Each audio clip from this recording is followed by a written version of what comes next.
দর্শক বরাবর মতো আমি কামরুল হাসান বিনন আছি আপনার সাথে। তো আজকে আমি আছি আক্কেলপুর উপজেলার যে 519 বছর পুরানো গোপীনাথপুর যে মেলাটা রয়েছে সেই মেলাতে রয়েছে। আর এখানে কিন্তু দেখতে পাচ্ছেন বিভিন্ন রকমের কিন্তু ঘোড়া রয়েছে এখানে। আপনাদের একটু বিস্তারিত দেখানোর চেষ্টা করছি। সবাই অবশ্যই ভিডিওটি কন্টিনিউ করবেন, সবাই সাথে থাকবেন। চলেন একটু বিস্তারিত দেখাই নিয়ে আসি।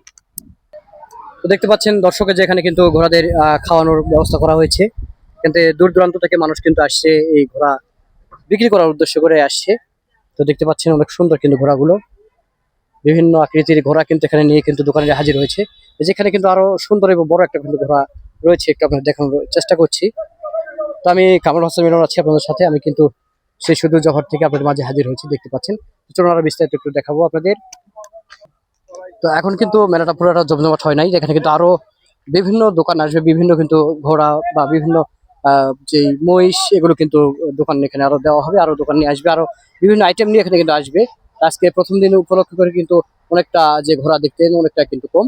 এখানে আরো কিন্তু বিভিন্ন ধরনের সাইজের ঘোড়া এখানে আসবে, একটু আপনাদের দেখাচ্ছি। আর এটা হচ্ছে আপনার আক্কেলপুর উপজেলার যে গোপীনাথপুর মেলা রয়েছে সেই মেলাতে কিন্তু আমি অবস্থান করছি।